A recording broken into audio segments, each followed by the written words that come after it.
নমস্কার বন্ধুরা, আশা করি তোমরা সকলে ভালো আছো। আমি অনেক দিন পর চলে এসেছি আরেকটা নতুন ভিডিও নিয়ে। তোমাদের সাথে অনেক দিন আগে একটা জলপদ্ম গাছের ভিডিও শেয়ার করেছিলাম, একটা না অনেকগুলো। তো সেটারই আজকে রিপোর্টিং করব। তো দেখো কিভাবে রিপোর্টিং করি আমি। তোমরাও এভাবে চাইলে রিপোর্টিং করতে পারো।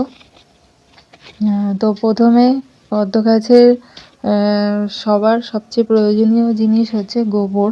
তো আমি শুকনো গোবর নিয়ে নিয়েছি ওখানে পাত্রের মধ্যে বস্তা থেকে। এবার আমি গামলা এবং একটা প্লাস্টিকের টবে, দুটো পাত্রে আমি বসাবো। তো আমি মাটি থেকে আগে গাছগুলোকে তুলে নিচ্ছি। প্রথমে জলগুলো তুলে নিয়েছিলাম, তারপরে মাটিটাকে ভালো করে মাখিয়ে নিচ্ছি।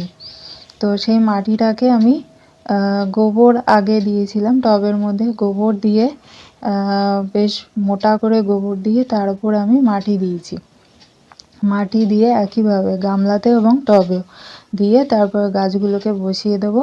তো এইভাবে তোমরা চাইলে রিপোর্টিং করতে পারো। এখন শীতকাল দেখো, তবুও কি সুন্দর পাতা বেরোচ্ছে। তো পদ্ম গাছের মেন খাবার হচ্ছে গোবর।